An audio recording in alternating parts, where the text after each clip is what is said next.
Hello everyone and welcome to the qualifiers for the Polytopia World Championships 2026. Hundreds of players are going to be playing thousands of games over the coming weeks to decide who is the Polytopia World Champion live in Stockholm. But I'm getting a little bit ahead of myself. I am Laith. I was the host, just you can see there, of the 2025 edition, and I'm joined today by I Know Funny, who was the fabulous cast, or one half of the fabulous cast team. Look at that. We've got our merch. These shirts were handed out to everyone who attended. So if you have one, you're part of the lucky few. Do you want to introduce yourself? Yeah, I'm I Know Funny. I've been a competitive player for years. Just really excited to be here. Walk through Yadakk today. Nice. Well, I mean, hey, we've already revealed what the tribe is today. We had Yadakk. We have Yadakk this week. Last week we had Kiksu. But what is all this? What is the Polytopia World Championships? How do the qualifiers work? Let's go over the tournament. Please take it away. Yeah, absolutely. Right now we are in the very first round of things. We're just deciding who is going to be the tribe champions. Polytopia has wonderful 12 human tribes, and we are ensuring that the most qualified representative of each tribe can go ahead and play them in the face-offs and eventually the World Championships in Stockholm.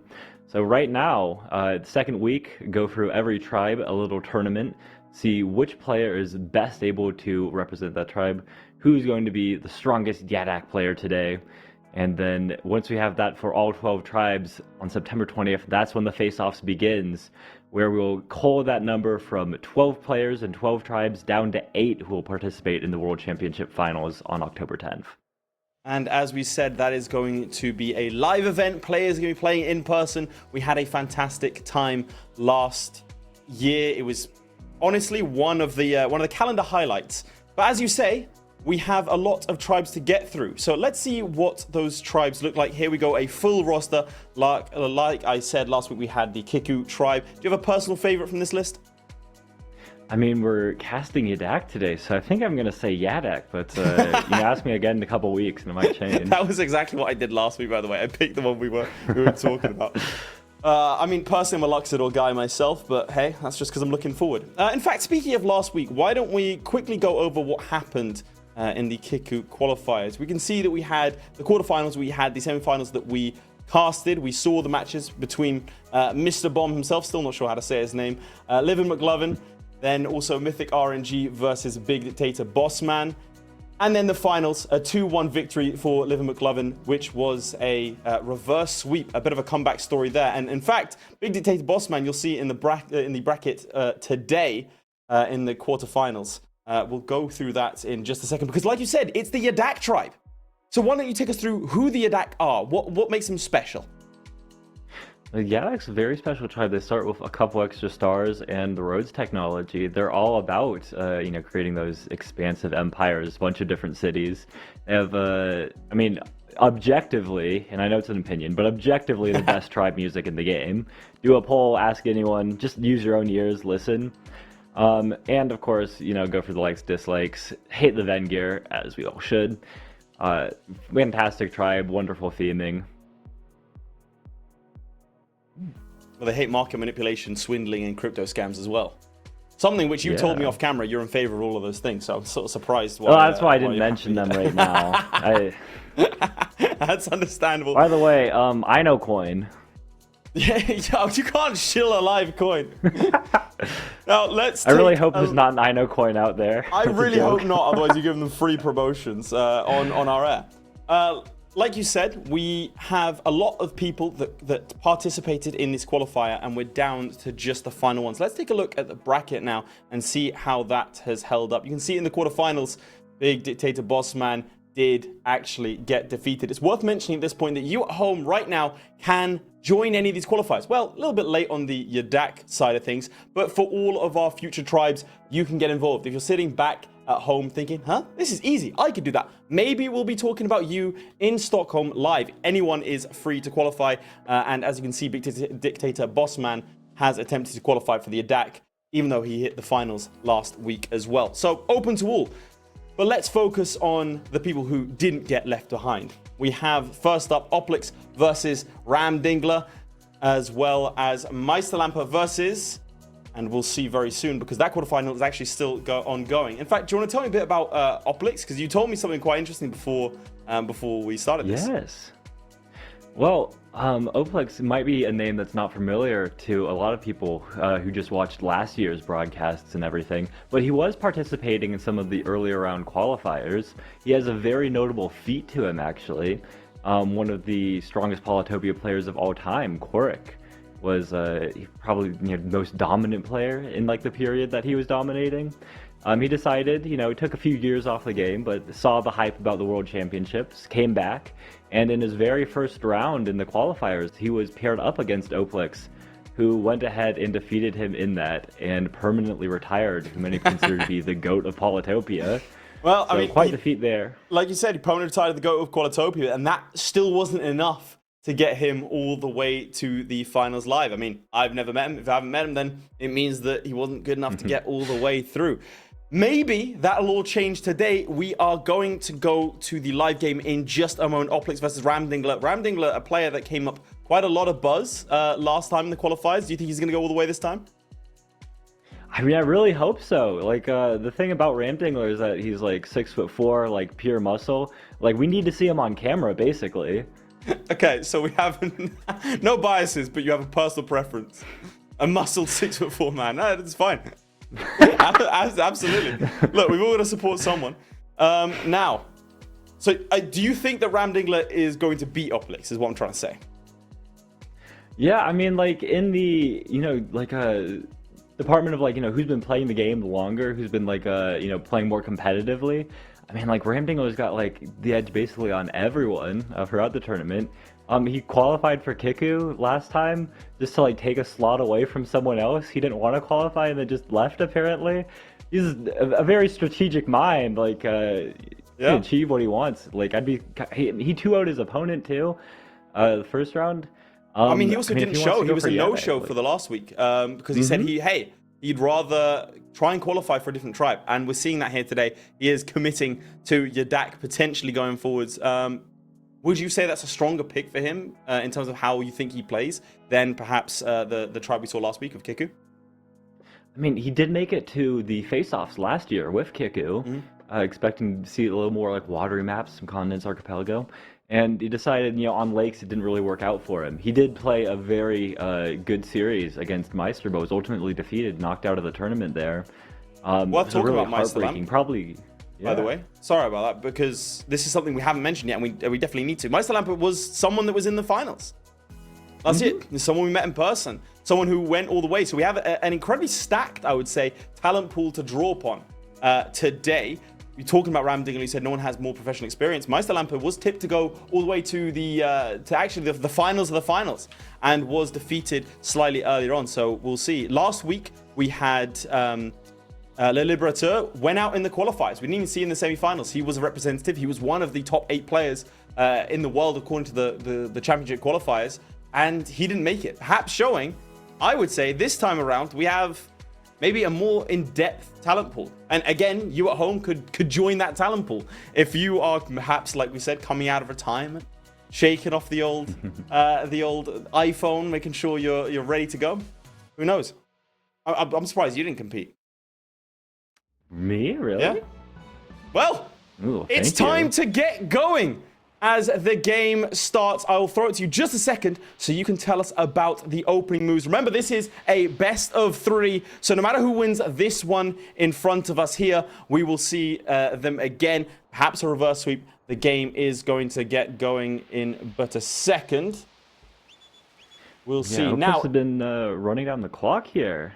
20 seconds left yet to make the opening move. It feels like it's just a road to the center. Yeah. There we go. Now, do you want to quickly explain about the timers? Yeah, so we've got the players' in-game timers set up. You can see them down the bottom corners there, how much time they have left on their clock. It's an incremented clock, so after every turn, they'll get a little bit of bonus, depending on how many units in the cities they have. But it keeps counting down, keeping the pressure on them to play fast. And only has an hour to complete.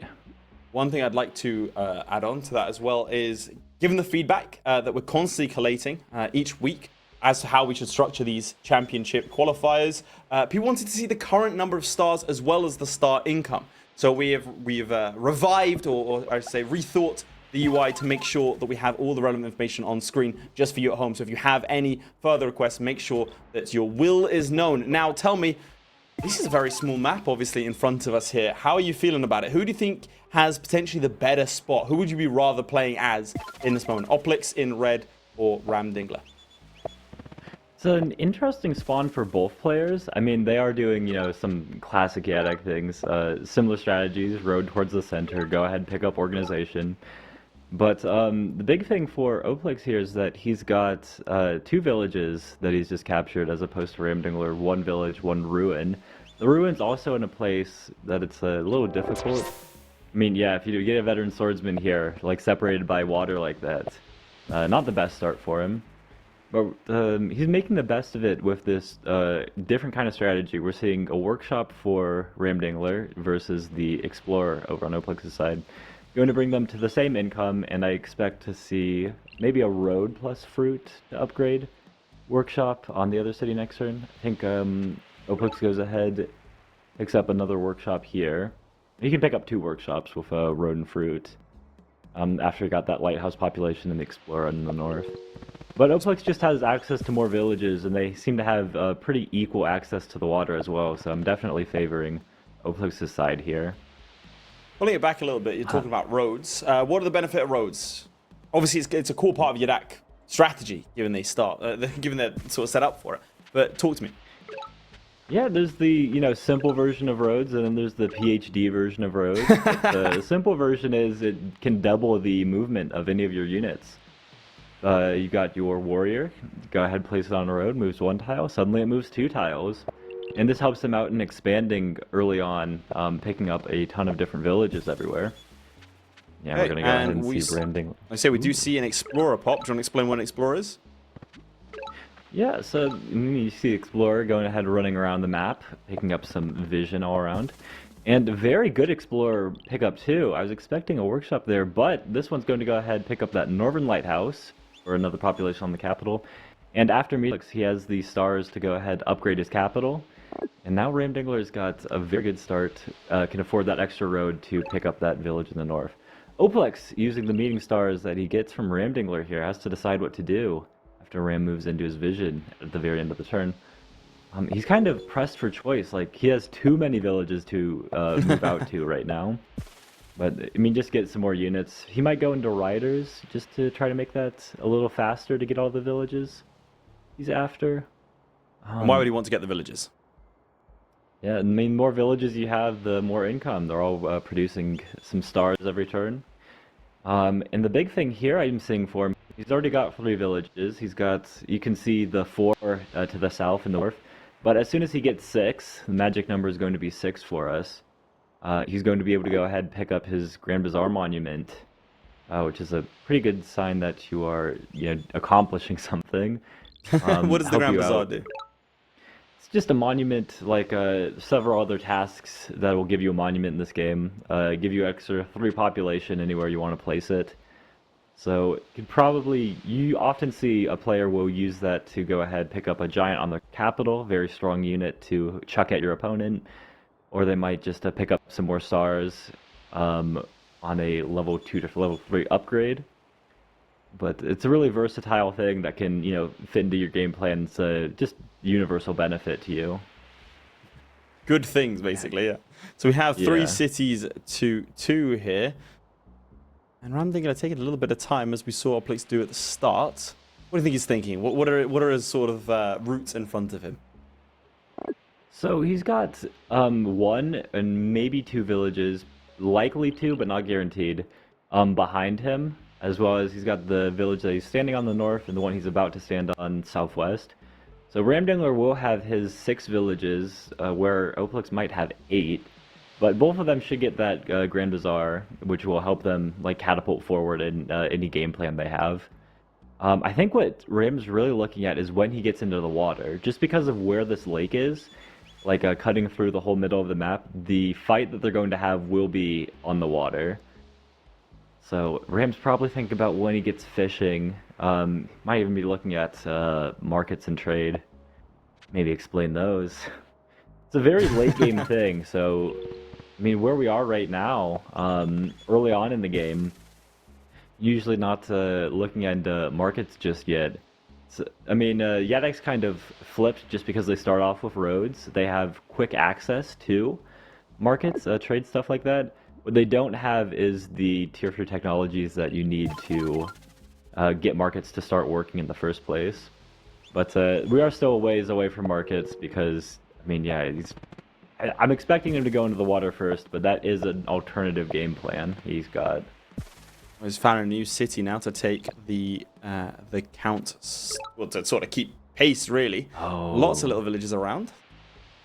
Yeah, very disappointing village location. If it was a tile northeast of where it is, there could have been another village further to the west.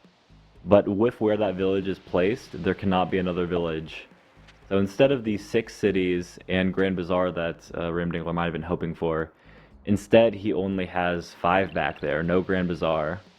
So pretty big setback. Seems to be both Nothing you players can't are come back from, though. settling in a little bit here to sort of just build up their own. Obviously, like you say, I think water access, would I be correct in surmising, is going to be the thing that's going to decide this one. Yeah, definitely. I think they've got pretty similar water access. Oplix might have a little bit better just with those villages to the south. But really, like, the number of port spots don't seem to be a huge limiting factor. It's just going to be how they do it and, like, what they're pushing in. And I think Oplix, just for having a great number of villages off the bat, I don't know. I feel like he's got some things going in his favor here. We're going to have to see something pretty creative from Ram. He does have that veteran swordsman. Mm-hmm. There is a move we have in the future, maybe like a rider or something, and using that veteran swordsman to go ahead, take out that village through the mountain if he buys, if Ramdingler buys climbing. But so far that veteran swordsman's been running away from the mountain instead of towards it.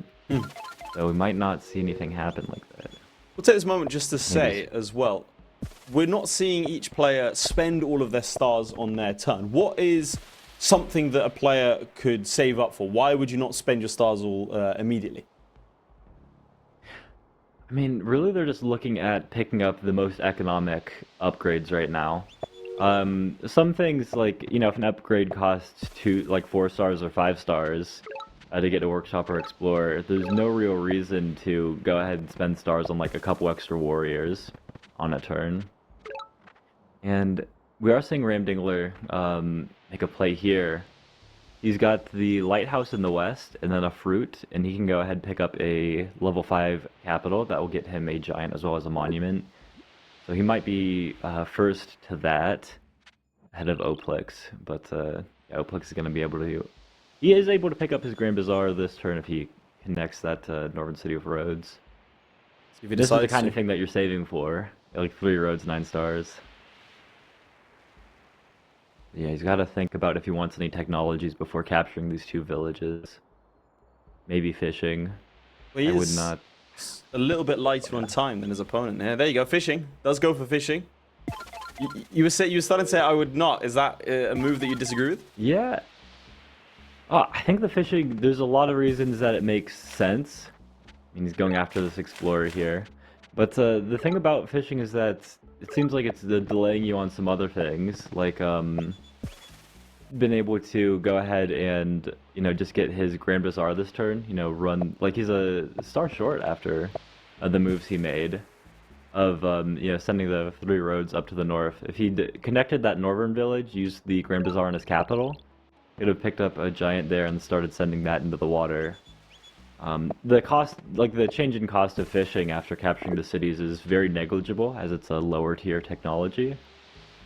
But this is still a very strong move. Like he's advancing his objectives. It is a question of technique, which there is an objectively correct answer of how this will play out. But it's not something either of us have had time to calculate. Is that just a fancy saying that we don't know what's going on? It's a fancy way of saying, like, it's going to get tactically complicated with how much will it matter that he's, like, a turn later on getting his giant into the game. Mm-hmm. And it might not at all, just for the fact that, you know, Oplix focusing on his economy, which you can do that when you have more villages, can play, like, soundly and defensively. You know, just let the position play itself for you. Ramdingler is going to be, behind on the village count. He's got to do more work to make it work for him. I mean, eventually one of them has to win, though. So do you want to quickly explain this game mode and how to even win? Like, what do these players actually have to do? Yeah, so the very beginning of the game, if you recall, they started off with only the one capital city. And the couple ways you can identify it, look, if you see Ramdingler's perspective right now, that central city chaos, it's got the little crown icon by it. It's underlined. A few ways, the devs made sure that you can identify where that all-important capital city is. In case you lose your capital. It's like a checkmate in chess. You take the king, game's over. So instead of capturing every single one of your opponent's cities, as soon as you take that capital from them, you are victorious. So we'll have to see which of these players can do that at the end of the day. That is going to be what's going to decide it. Let's see, a little bit of population there. Yeah, and this is probably what motivated Oplix's fishing decision and probably made it better than getting the giant a turn early. Just by connecting with ports instead of spending 9 stars, like half of his income, on some road connections for the Grand Bazaar. He can also save the monument, go ahead, place it somewhere else. He's going to have a second monument. He's going to get his Grand Bazaar here. And then after getting this giant, he has his Park of Fortune as well. So with 2 monuments, and then maybe he gets an Eye of God as well if this Explorer goes his way, and he's set it up with some other Explorers. Damn, there we go. There we go, yeah. That's the 4th lighthouse, so Oplix is now sitting on 3 monuments. Which is, he can get a giant in a variety of his cities. It's a Do you mind explaining choice what a really monument right now. is? It's a little guy, achieve some task, whatever else. You can go ahead, drop it on any of the tiles, get 3 population. He's sitting on 3 of them, so I'm imagining he wants to, like, drop 2 of them on this Umurk city for a giant, maybe. Maybe in the north? No, he's going to hold on to all of his monuments. I'm a little surprised.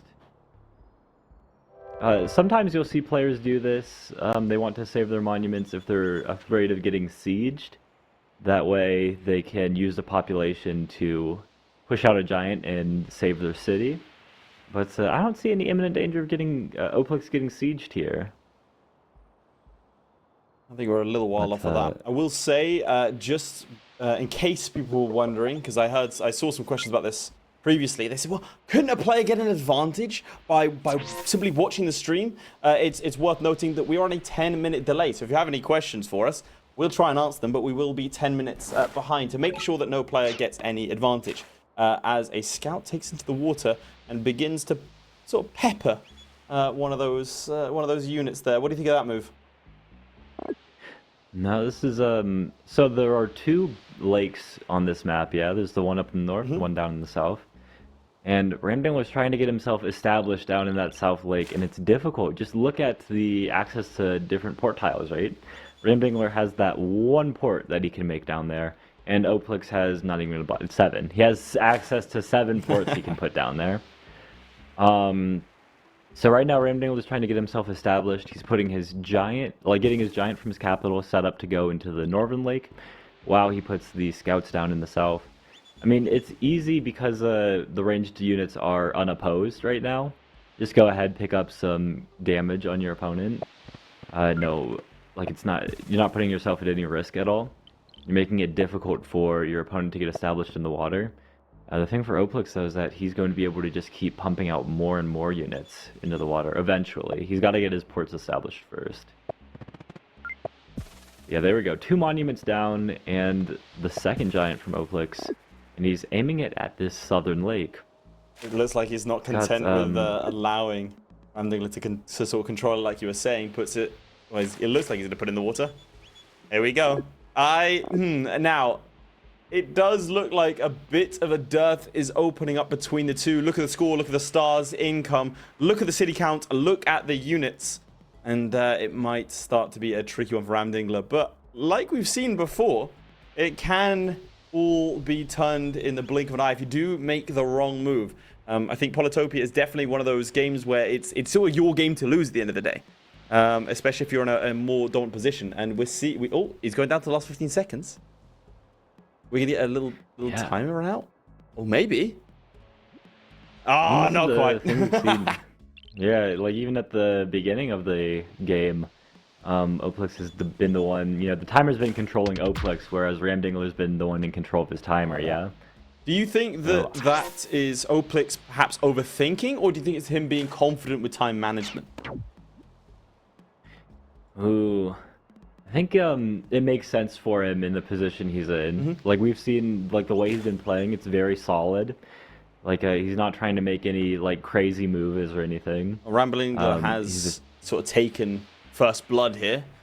Takes out a unit that's just sort of casually minding its own business on that lake. It looks like he's going to try and contest that that sort of lake. Expecting we see this swordsman go for a siege down in the south with a couple of roads.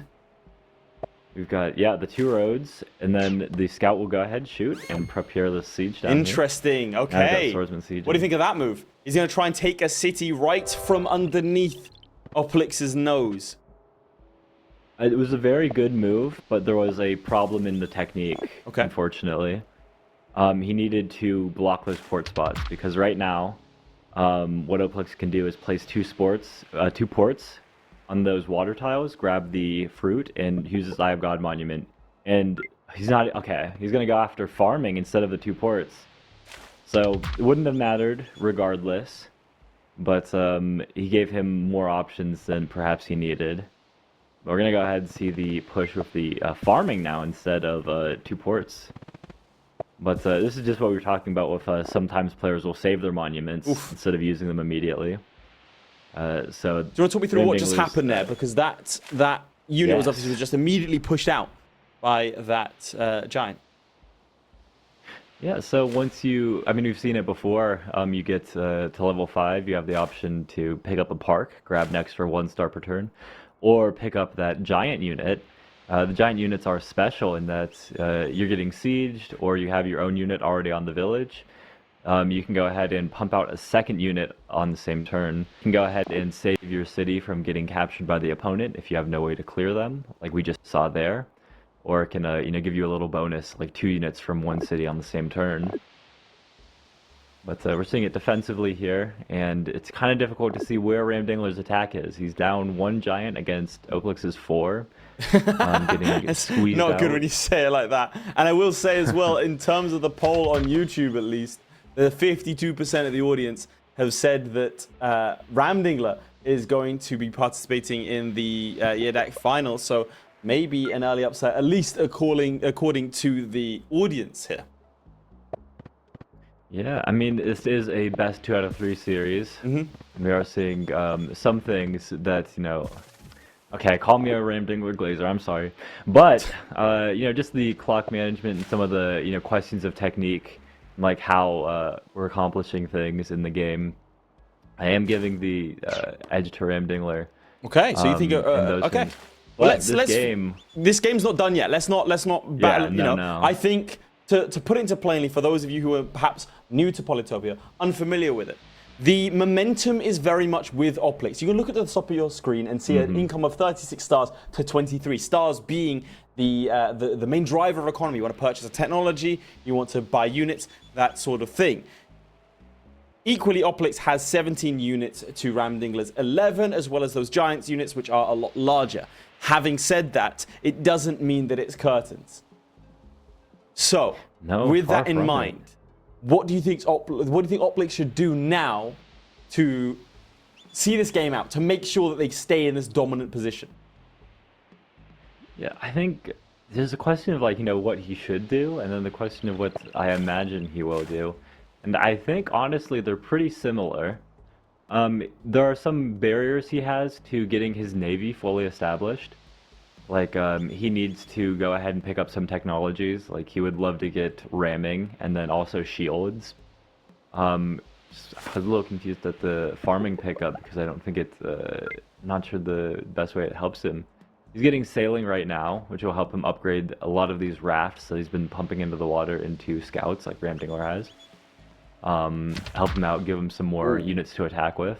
I think we're going to see him eventually pick up those technologies, but in the meantime, I think he's going to play really conservatively.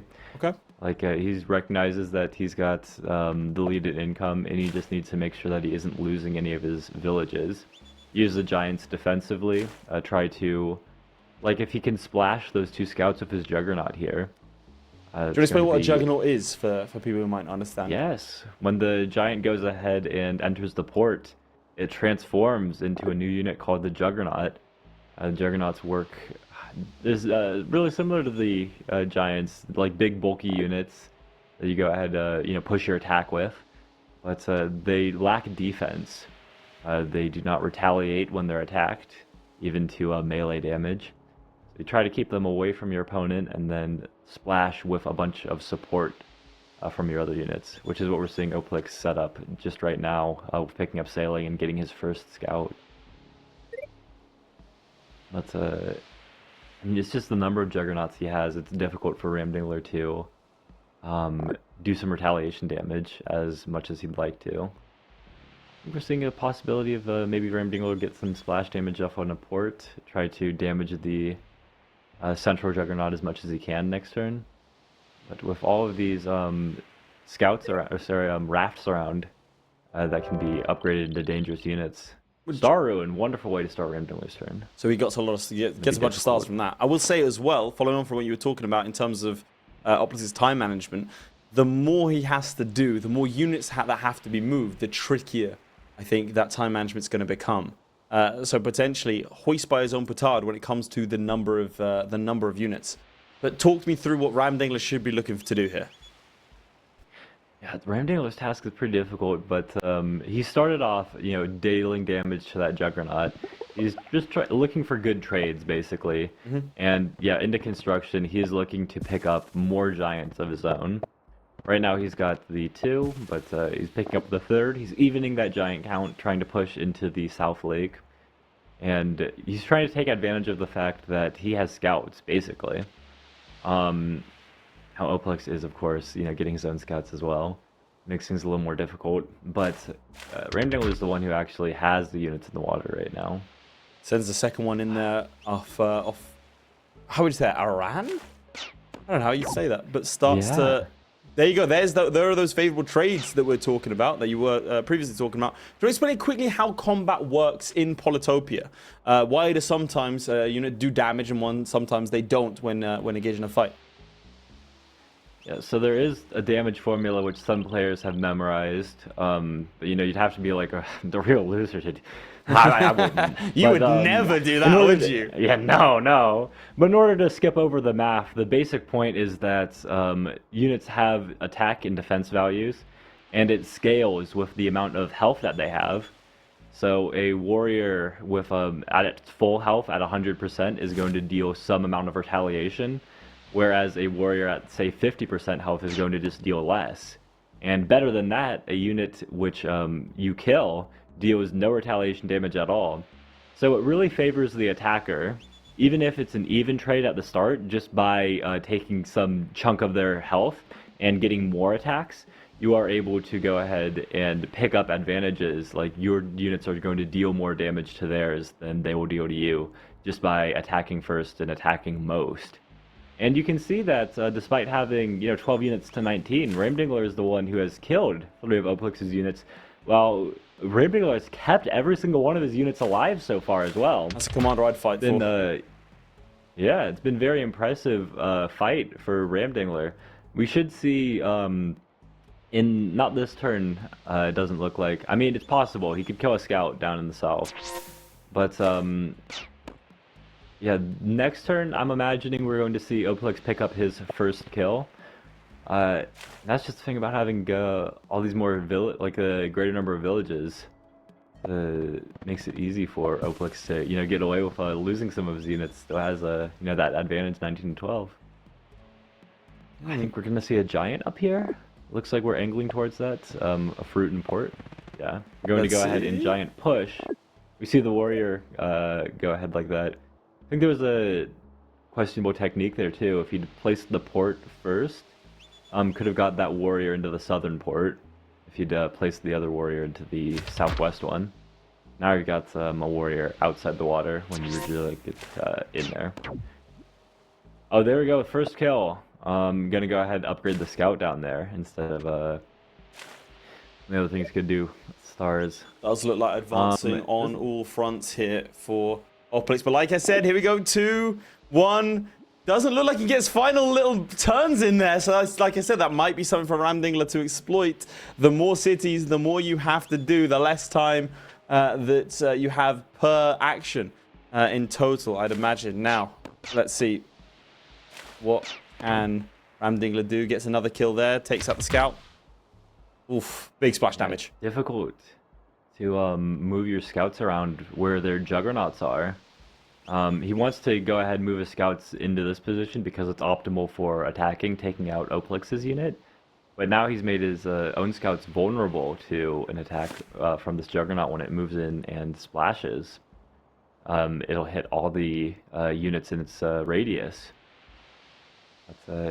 Ramdingler's got some stars left. He can, train some units, but he's got this damaged raft up in the north. And Oplix was targeting this instead of trying to do more damage to the Juggernaut. Just because if you target those support units, the Juggernauts are a little easy to take out if they don't have the proper support. And with one, single damaged raft up in the North Lake, really difficult for Ramdingler to make anything work here. Ooh, it looks like he's going to try and hold that Southern Lake. Here we go. Oh! Okay. Yeah, he's given Oplix this giant target. Move the Juggernaut west and, pick up splash damage on all 4 of those units there. It will give, Ramdingler the ability to counterattack with his own Juggernaut straight on, do a little bit more damage, but he's losing his supports down in the south, and it's difficult for him to really want to attack even and cover up his his single port spot on the next turn as well. I think the next sort of 3 or 4 turns are going to be very crucial here for both sides. Oh, there you go. There's the splash damage. As you were anticipating. Let's see. Second Juggernaut into the water of these Southern Lakes now. Yeah, and Oplix has a ton of stars. I think he's going to transform a couple of these rafts into scouts. Pick off the supports really quickly, and he can even start working on the Juggernauts in the Central Lake. And as soon as those Juggernauts go, I think Oplix's next move is to try to angle and get one of his giants to siege that central Aran city. Well, I mean, we can see that there's a difference in income. The longer the game goes, the worse it's going to get for Ramdingler. Like we said, a conservative approach for Oplix might be best here, but that doesn't look like that's what he's doing. Instead, opting to slam directly into into Ramdingler's units here. I like that. I tell you what, I'm always more of a fan of action-paced games. I think everyone are. So we'll have to see what he can do here. Oh, another one. At what point is it overkill? I mean, it's overkill. Like, it's kind of difficult to say if there's ever overkill. Like, you just, build your advantage as much as you can. I guess the only thing I could possibly say is it might be preventing him from picking up rammers, which might be more useful for his goals of taking out these Juggernauts as quickly as possible. Right, okay. But, I mean, it's kind of hard to say. Like, he's got such an overwhelming force that he should be able to make this work with his, spamming scouts here. Well, resistance is being slowly eroded in the Southern Lake. The Northern Lake looks to be set to be taken soon.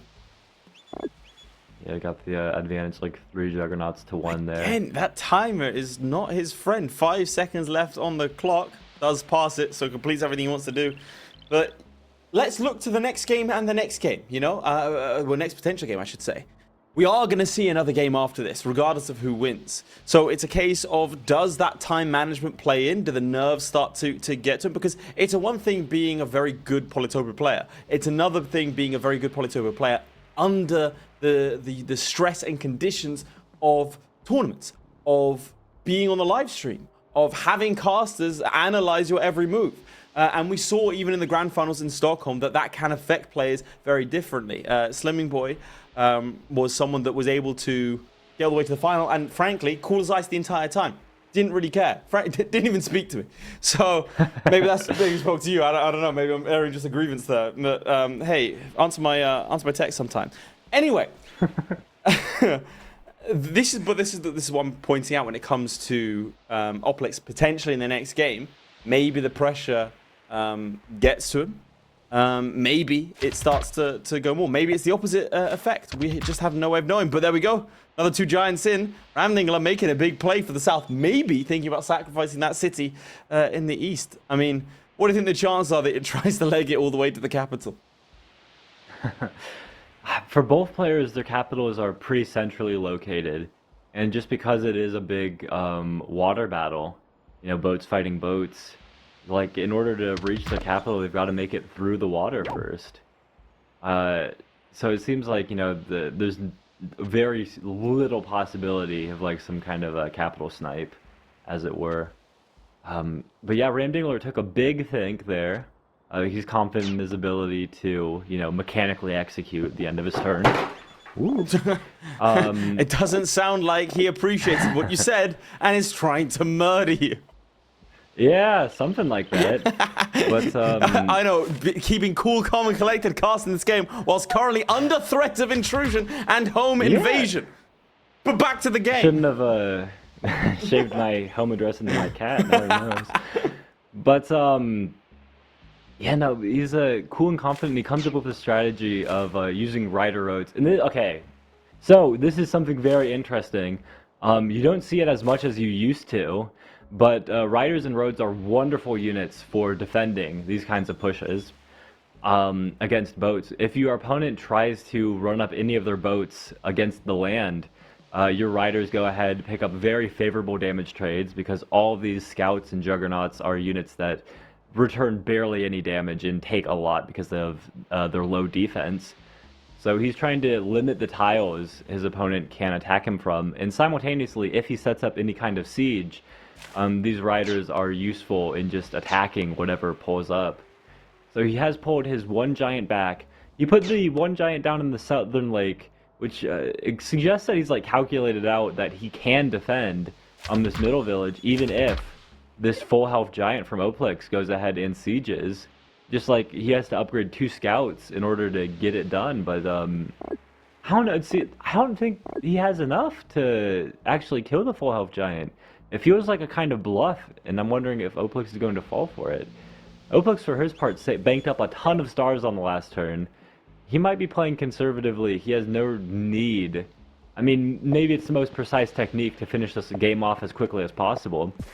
But under time pressure, like, 20 seconds left to finish this, and you have a very easy way to go construction, just pick up more giants, let your advantage play the game for you.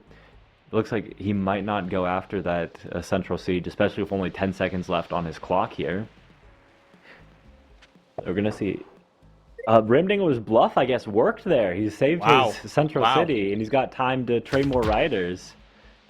He's also, allowed himself access to the southern lake better with more juggernauts. He's the one who's, picking up more damage in these trades. Like, if you see the 2 juggernauts there, one at 20 health versus one at 13 health, one at 40 health versus one at 27. So, yeah, well played, Ramdingler. If he actually... Still ahead on the kill count. He could... I don't want to be that guy, but he could come back. This could be... Yes. This could be pretty huge. No, crazier things have happened. Crazier things have happened in Polytopia. I might be seeing one of those things today. Yeah, he's got the ability to... He's got the population with the technologies he has to pick up another giant in that northern city. You might want to get border growth there, which would make the giant much more expensive, but give him access to more port spots. I mean, right now he only has access to 3 tiles in which he even can place a port. It's ridiculous. Yeah, I mean, the biggest weakness for him is definitely that central city. Archery. There we go. So the riders were good at dealing with any of these naval units that were adjacent to the land tiles, and the archers are good at dealing with any of the ones at even a tile further away. He's limited on his water tiles and where he can make his ports, what boats he can get. But he's using these archers to get that range damage for him instead here. to help him pick up some damage on some of these difficult to reach juggernauts. Another giant in that This one southern lake, juggernaut. though. Yeah, we're gonna see the riders in action now that this Oplix's juggernaut down there has moved towards the land. Should be easy to pick up that damage. Ramming. With the riders. And there we go. Bang. Yeah, this is what I was talking about. Just destroy those juggernauts with rammers. That's what Oplix has been saving for. It's worth mentioning the juggernauts cannot attack back in that sort of circumstance there. Yeah, they've got the special trait Stiff. No retaliation damage from the juggernauts. Just nice guys. So I want to see where Oplix, pushes that giant west, takes out the archer, and now he's threatening a siege. Ramdingler does have the population to push his own giant up there. It's just going to cost him a ton of stars, and it does rely on him using that farm that Oplix is blocking right now. If Oplix continues to block that with another unit on the next turn, it might be very difficult for Ramdingler to actually pick up the giant there. I mean, the Also unit losing count out in the is... southern lake too. The unit count's maintained double this entire time. Yeah. And as those counts climb higher and higher, it is perhaps even more impactful. I mean, what, double from 2 to 4, as if it's a 2. 13 to 27, slightly bigger than that. We're running out of time though again, yeah, tell me. Oh yeah, we're seeing Oplix. He's at 9 units slain, which is another monument for him if he can get to 10. He has the ability to reach it, but probably not with 10 seconds left on his clock. We'll see that monument pop up next turn, I imagine. See what he does here. Ramdingler, how do you want to use these? He's got a lot to defend. He needs to defend in the middle. He needs to defend in the south. He needs to defend in the north. That's everywhere, I think. It's not just... I think you can sum it up by... Try and list anywhere he's not currently defending. There we go. Archer goes for the giant. What's his next move? Let's see it. Yeah, what's he doing? Oh, Archer straight for the rammers. Try to pick up as much splash damage as he can, but... Good stuff. He's sacrificing his juggernaut to do it. He's putting it in range of all these... rafts that are definitely going to become rammers next turn. But that juggernaut's going to disappear, and then Oplix has another 40 health juggernaut ready to replace the ones he lost. Head over to that west village and take over the south lake. It's a big economic difference. 26 stars to 40 income. Yeah, and Oplix is just ending his turn banking 21 stars too. What do you need to start a turn of 61 stars for? Whatever he wants. There is a monument in it for him if he is able to go ahead and pick up 100 stars at the start of a turn. So, who knows? He's gonna get to border growth here. No, population growth. And yeah, burn the forest. Convert it to a farm and prevent the siege from even happening in the first place. Good stuff. Again, Ramdingler is playing as well as you could expect, given the overwhelming force that he's sort of seeing. But now, with a 40 stars of income, 61 stars banked, juggernauts in the water, those rafts potentially going to become rammers. What is Oplix going to do next? What can he do, realistically? So, really, Oplix's big thing, his largest accomplishment so far, has been kicking Ram out of that northern lake. He has no naval units there. He is purely on defense. And that means he can just keep his units around there. His scouts are pretty unopposed. Ramdingler does have the archers now, but the archers are occupied dealing with the landed giant. So maybe it's a slightly tenuous, but it's keeping him out of the water. Wow. I was not expecting a move out with climbing. He's keeping his giant nice and safe. A little doorstop with the zone of control. Ramdingler's riders will not be able to run through the tiles in the immediate radius of that giant. So he's blocking him off from the north, blocking him off in the water in the center. And all he needs to do now is he needs to build up his naval units, maybe get some bombers or something that are out of range of Ramdingler, and then start attacking these units that Ramdingler is using to defend before he ultimately picks up the siege. Aquatism. What does that do? Okay. So there are some things will give your units a defense bonus. Like when you buy climbing, your units will get a defense bonus on mountains. Archery gives you a force defense bonus, and aquatism is that for all of the water tiles. You have 1.5. All of your units get a 1.5 times multiplier. Wow, on their defense. I guess Ramdingler didn't like that one either. So he's just basically stretching his. Now, can I say this? Is he being too conservative? I think so. I think he's had the opportunity to. If the only thing that's preventing his full health giant from getting this central city siege is the giant that Ramdingler has down there, make some scouts, take out the giant. Shoot the archers, like drop a rammer in there or something. Use the stars from aquatism to like buy those units, and then just get the siege in the middle of the map, and Ramdingler will probably resign. I think he could have. It's likely he could end this game. This is, more guaranteed. Like there's less risk to this. Like a technical like terrible thing. But like I'm saying, it does speak to a mentality. Like you said, is it not more effective to sort of blitz your opponent and push them versus constantly giving Ramdingler the idea that, hey, if in game 2 I get a horrible situation, I can take it to the wire. I can keep sort of grinding it out and seeing what we can achieve. Yeah, I think it's to winning it works for game 1, right? But as per like game 2 and like the whole match, I think it's giving Ramdingler more confidence than was maybe necessary to give him in a game 1 that went like this.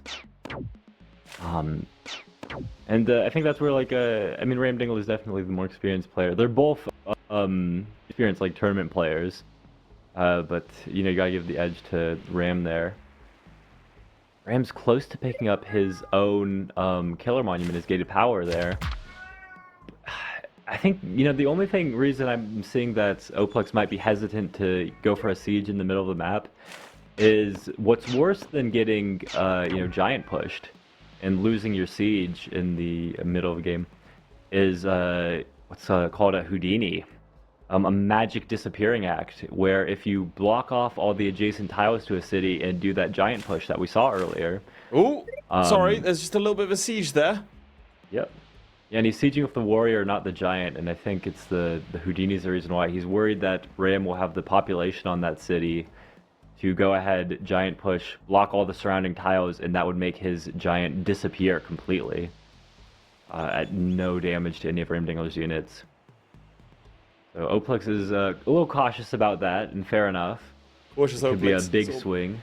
Half of the course. Well, mind you, I think this caution is correct. If as you say, there's a chance to lose the giant in its entirety without any sort of trades or costs or anything else like that. Not really worth doing, is it? No, yeah, it's a huge risk, and you don't want to lose this game. The stakes are high. Like, focus on winning the game first. Losing this game with such a distinct sort of increasing advantage as well, we should say. I mean, there's a lot set up on Ramdingler's side, who's now shown himself to be someone that will fight to the bitter end. I mean, I think this is definitely one of the longer games we've had in qualifying. Usually they're quite swift when one player gets the upper hand and it starts out this sort of like grindy push.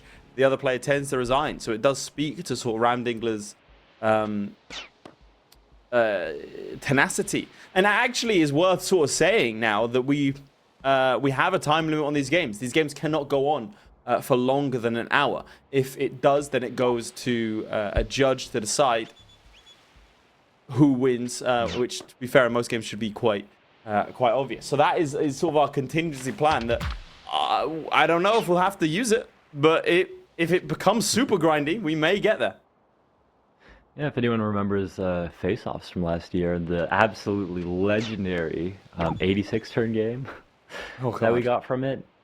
But no chance of something as legendary as that happening again. How long did that take? 4 or 5 hours for a game. Wow. Yeah, given we have a maximum of 9 games, 4 hour of 9 games, that's 36 hours straight. That would be We'd have to do sleep breaks for both the casters and the players. Yeah. Regulated nap times. I think, fair enough. Yeah, just take a 10-minute nap in between. Right, border growth. Oh. Well, okay, so this is very interesting. We're seeing border growth here. I think Ram might be looking into going to markets, actually. Picking up some income, trying to make a, reverse. Try to just, change the momentum. He's not winning on the water, and I don't think he even has a chance of pushing back on the water. A chance of pushing back on the water for Ramdingler looks like having more port spots. He can't do it with only 2 port spots. And even if he gets to the 3rd, But what he can do is try to make something happen on land. If he has enough income, and he can maybe pick up, some knights, some cloaks, somehow get them through. It's a really long shot, but more income is never going to hurt your chances of winning a game of Polytopia. No. That income, to be fair, the income gap has closed a little bit. Yeah, and I'm expecting after these windmills go up, those are the tier 3 techs we were talking about. We just need to see them, right off of roads. We've got access to markets. So maybe we'll see markets in a little better developed markets from Ramdingler. The problem with the difference in village count is if both players end up going for markets, you're limited to 1 market per city, so that's 8 markets Oplix to Ramdingler's 5. Even if Ramdingler's markets are a little more developed, might be producing less income and see that income gap grow even. Big thing about the income gap too is it's not like the 31, 32 stars to 44. Since this central city is getting sieged every single turn, we're seeing something worse for Ramdingler, down 7 stars, 6 stars every single turn. That's level 5 Explorer? I guess it's only 5 stars. But it is something he can defend. Yeah, I guess I'm wondering, the question is one of technique for Oplix here. If the kill shot is, dropping the giant on that city, but it's something he's worried about doing. It seemed like he was trying to make progress in the north when he landed that juggernaut up there, but he's delayed in doing that right now because of Ramdingler's own giant and the support from the riders and archers he has around there. So I wonder what his plan for that is. If he needs to somehow damage this giant, which is difficult to do just because of the limited water access to it. I think his big plan is probably going to be to get into knights. If Oplix can get his own knight going and break up this giant clump of Ramdingler's units, and then actually land a siege, the game should go to him to be able to finally get that village. Having said that, again, you have to say that Oplix is in a better position. We're gonna have to see Ramdingler make a push here in the next sort of 10 minutes or so. It's not enough to sit in the defensive and not lose. You have to win the game. So these sort of hit and run tactics, they are very, very good at delaying. But we're going to need to see a push, maybe in the north, maybe in the south. We need to see a push. Ooh. A little bizarre there. And that's the reason for the border growth. But again, we're going to have to see something. So where can he attack? Where can he push in your mind? I mean, Oplix has made it very difficult with, water everywhere. Again, I think Oplix has closed off the water to Ramdingler, but there is this little strip of land up in the north. Some possible way that Ramdingler can get a cloak through there and start attacking that city. A single cloak doesn't seem like it's enough, and I don't see the possibility of one, let alone a chain. But sorry, Oplix is pulling back his rammers. Yeah, which is fair enough. Keeping them away from the archers. He's just pulling back entirely. I mean, the unit difference has dropped to, only about 6. So it's not, and now the quality of the units is worth mentioning, but still. Yeah, so when I'm looking at this, there is he can improve his army still. Oplix can still make improving moves here. Like right there, he just bought strategy. Like he can get defenders in the water instead of warriors in the water, and they're just going to be units that have a little more defense, a little more health. Um, but he's already on opposed on the water. I really think that he just needs to get a single knight down on that southern city and say, no, you cannot, put all these archers together here. Just threaten with knights in the north and the south, like you're able to. Like you gain space for by dominating the water. And then you can push for victory. Tell me from Ramdingler's perspective, where does the push come? So Ramdingler's trying to get a push. You just stop and identify what's like a city that I can take. What's his most vulnerable city? And you can see like there are, 3 obvious answers immediately. Like his capital is too far away. You're not going to reach that. But that one up in the north, the one by the mountain in more of the center, and then that one far in the south. Those are the most obvious targets for Ramdingler. So you got to pick one of those cities and say, this is a city that I'm going to try to take from you. The north one is the most difficult for Oplix to defend here. But like the counterpoint to that is that it's the most difficult, like far away for Ramdingler to attack. And after he made that pretty decently committal decision, I don't think there was another way maybe, but it is limiting him now that he got population growth for his giant on that Eska city in the northwest. If he got border growth and had some ports there and could try to push something in the water, maybe he could have made some bigger push there. But he's locked himself out of the water. I mean, it's difficult to say that he would have even gotten to be able to get in the water anyways with border growth, but like now it's like for sure out of the question. So maybe the North City, and then of the 2 ones in the south, the one further south, if he gets like a knight or cloaks headed down that way. Cloaks are, tricky. He does seem to be sending some archers down south, starting to make some sort of push. Again, Oplix completely withdrawing from any sort of attack here. Content just to sort of trade. I mean, it's remarkable. Like, look at the number of units slain from both sides. Close to, like, half the city count, like 17 to 19. Like, Ramdingler is not giving up, like, these unit trades or anything. Look at the income, the stars income. Yeah. It's mental. Ramdingler's pulled ahead. He's got the market. He's genuinely pulling ahead. Now, can he do enough in the next sort of 10 minutes or so to warrant a victory? That's going to be the question asked of him. Suffice to say, it does mean that going into the second game, you have to ask who is the momentum with. Has Ramdingler shown a side of himself by doing so much with comparatively so little? Yeah, I think we might see him even... So there's no possible siege in the south, but like these archers, he's like really making it work. I mean, the problem with the markets play, it is a good play. It is benefiting his position, especially if Oplix wants to turtle up and let Ramdingler play on like this. But the question is, like, what is he going to buy with that income that's going to help him? And yet to be answered. We don't see the like what Ramdingler is buying. Like knights. Knights seem the strongest, but how does he use a knight here? I don't know a single unit in the game that gets Ramdingler an attack here. I do see a win condition for Oplix still, though, if he gets his own knight. Absolutely. If Oplix gets knights, yeah. And then the nice thing is, around the corner. We leave it up to the judges, you know. So we don't have to make those sorts of distinctions. And the Giant's starting to make a push here. Interesting. Yeah, into all of the archers.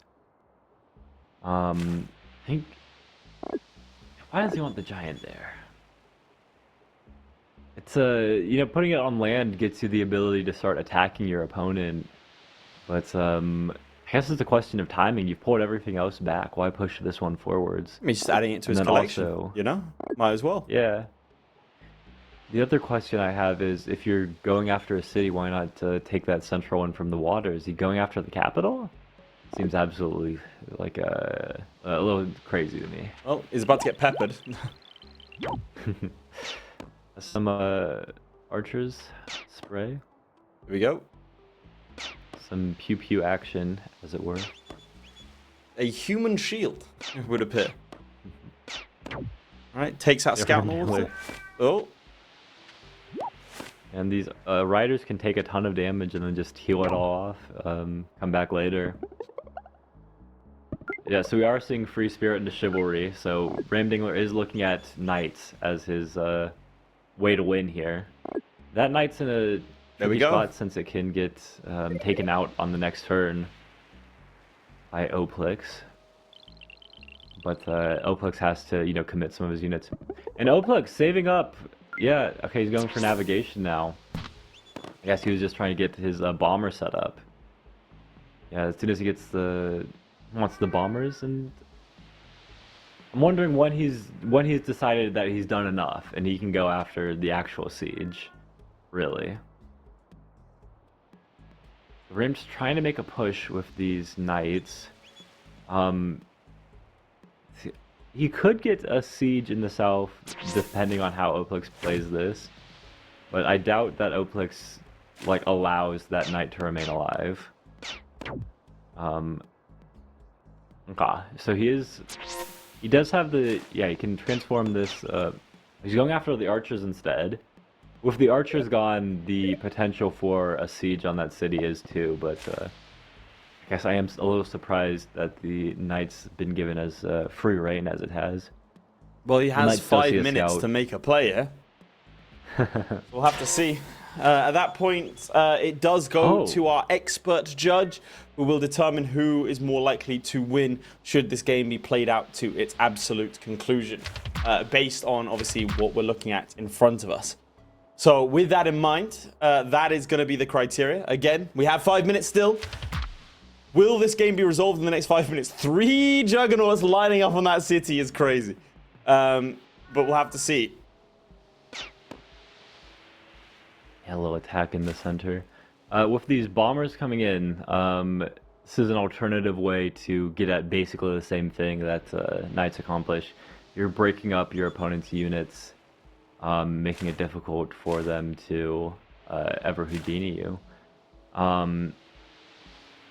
I think, yeah, there's possibilities of you know, just getting a single one of the juggernauts onto that, like, farm tile southwest of the city, which would block the ability for them to Houdini. I mean, the problem with the Houdini thing is that Ramdingler's never had the population to actually Houdini him there. It's been an empty threat that Oplix has been a little paranoid of all game. But yeah, Ramdingler's going to go ahead after the bomber and not completely take it out. Leave it at 1 health, so a little ineffective. How does Oplix want to...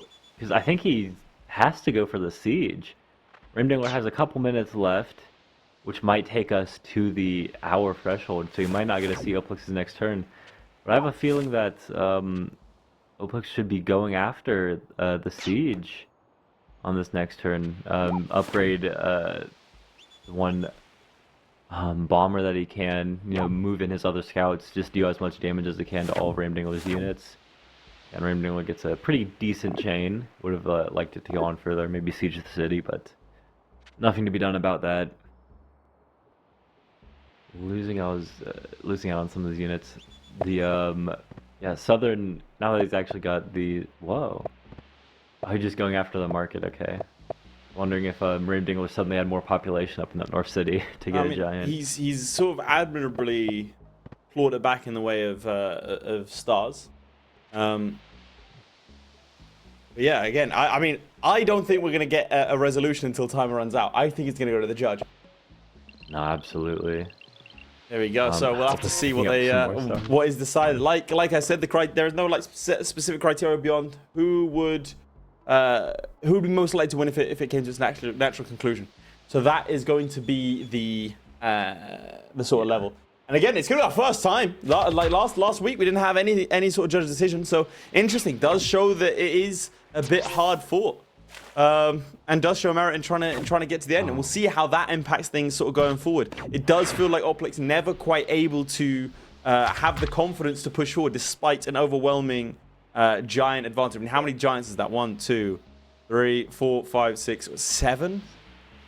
Yeah. 107. Against the Rams too. Yeah, and I felt like still, he was going to use his Rammer to go ahead and pick up a siege in the south, then siege with a giant in the center. And even if you get Houdini, just kill the giant, siege again. You can't Houdini you twice. He can't kill your giant. He could Houdini him 4 times in a row, and he'd still have a giant advantage. Yeah. Still, it does feel like we are coming to the conclusion of this game very, very, very soon, unless my timing is completely off. And again, either way, no matter who wins, we are still going to be playing a further game. And then if it goes 1-1, it is, of course, best of 3. Then we'll be taking through the other semi-final before the final itself. This will decide who is going to be representing the Yadakk tribe on the world stage. Does the Yadakk tribe make it all the way to the grand finals of Stockholm? That is going to be a burden placed upon the winner. Potentially one of these two right here. So, and the big thing for Oplix, finally see him sieging that central city. Yep. We know that Ram doesn't have the actual ability to Houdini there, even giant push. The question is, does he have the units to even kill this giant, like unsiege the city? I think he does. I feel like, yeah, I feel Oplix should have been a little more aggressive. Push his. Does he have a population for Houdini? Wait, does he have more monuments than I thought? Okay, his killer monument. Where's his windmill?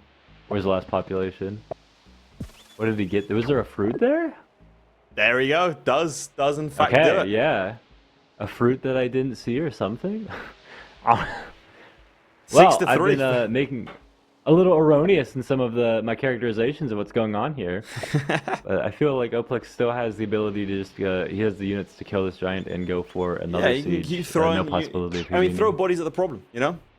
I think that's something he has the ability to do. Is the manpower for, even if he loses, I mean, we can see that they have been sort of going back and forth with the trades.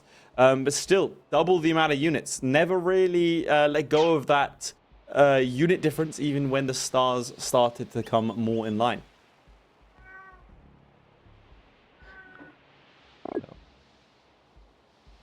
Yeah, Ramdingler's other thing is he's losing out. His unit count's been dropping pretty precipitously. It's one of the things, like games like this, you can go ahead, if you see under any of the cities, they have those little dots that indicate the number of units trained on them. And you can see Ramdingler City up north fully maxed out, but his other 2 cities, they only have like 1 or 2 units trained on them. Like any unit he trains in that central city will get taken out immediately. There you go, there's the bombers taking out the giant in front of him. Yeah, and just like we were talking about, you just drop bodies on the problem. Send in your giant in the north too. You probably could have done this about 15 turns ago. Maybe. But I think that is going to bring us to the conclusion of the game very, very shortly, as we do hit our time limit for the first time in the qualifiers thus far. So Oplix will finish his turn, and then we'll go from there. A judge is making the decision, will make the decision on this one, and I'll reveal the winner very, very shortly. But this game is done. And we can see that Oplix takes game 1, going all the way to the timer end. Again, this is a decision made by an expert to see who would be the most likely to win if we let it go to its natural conclusion. And with everything we saw, with the overwhelming force that we saw, we do feel obviously very confident in giving that one to Oplix. But that's not where Ramdingler's journey ends. A very tenacious fight, I think. Wouldn't you agree? Oh, absolutely. It was brawling for the most part. I mean, it's always nice to see, people pushing on the water like that. Got a lot of interesting technique in that game, and just like seeing Ramdingler's defense, like absolute marvel. Like, just peek into the players' minds. I'm really excited to see how the series continues now. Yeah, I mean, we're going to get into the second game very, very shortly, both players going to reset, no time to recover. An Yep. hour-long game of Polytopia, and they're going to have to go right into the next one, and potentially even a third one. And that's just the first semi-final. So it does, like we said, play into the mentality of this player. Does fatigue start to creep in? Oplix, maybe frustration at not being able to finish off that game. Ramdingler may be able to rise to the occasion now, thinking, look, I can go toe-to-toe with this guy with a disadvantage for the best part of an hour. What's to stop me from pushing the pace a little bit more next time and taking the win? But it does go to show you do have to make the play. You can't. Being defensive isn't going to work in this format, and I think that's the benefit of everyone. Like we said, we didn't want another sort of 4-hour each time. Otherwise, we'd be here for 36 hours each week, and that's a lot of Polytopia, even for those of us who thoroughly enjoy it. So, what do you think that does to the mentality of Ramdingler here? I think Ramdingler's got to be feeling pretty good about his chances. I mean, he's a little upset, but just seeing how conservatively Oplix played, he had a very dominant position that he was working with. And let's say, next game, even if he gets a dominant position, how dominant is it going to be? And is it something that Ramdingler can turn around and sweep? Maybe he won't have time just with like the hour limit to get some of the craziest things that we've seen in like the 4-hour, 5-hour Polytopia games, stuff like that. But like, definitely, if I'm Ramdingler, I'm feeling confident, I'm feeling good about my chances, I'm feeling good about the way I played, and that really that's all you can control. Well, what is going to be under their control, obviously, is their actions in this next game, which the players are going to kick off any second now. Chaps, we are on a 10-minute delay, but it has been a pleasure to see your reactions as we go into Game 2. Right, let's see how these players start on this one. What are you doing? What are your first thoughts if you're playing as Ramdingler here? It's his turn right now. What do you think you're going to do? Wow, so there was an interesting decision right there. Yeah, I mean, he's going fast on the clock. Does not want to be in a difficult position. Oh, same decision for Oplix here. He is presented with a ruin in the one place and a village in the other. He can go to either.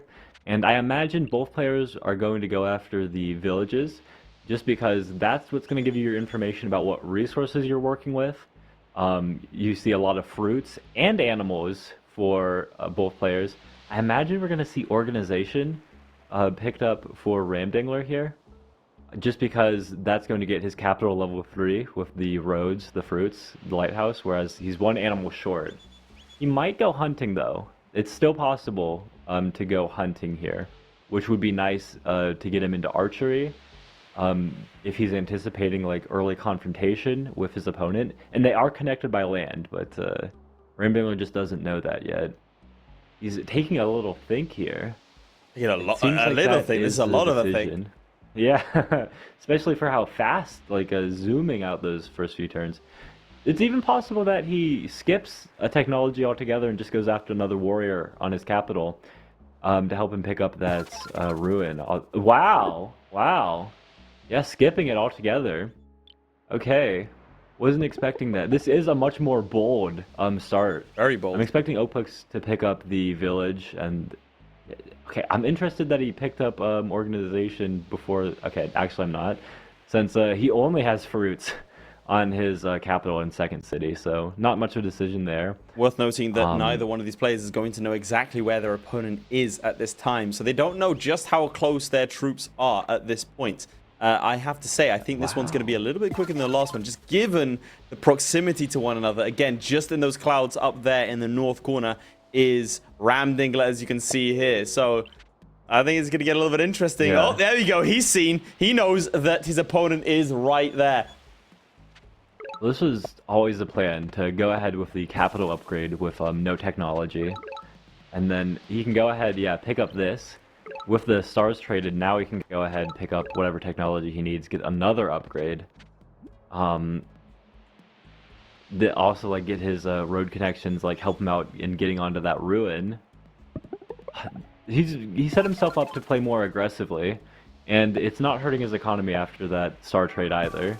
He's got more villages because Oplix went after the ruin instead of this village in the south, and it's just the way they're set up. But the swordsman is going to be very good for the defense. I think he's going to push it east, and then that'll line it up on the roads to connect to that southern village and send it north to help defend. So it could have been the opportunity to attack Oplix for Ramdingler. I think the swordsman is going to allow Oplix to defend pretty trivially.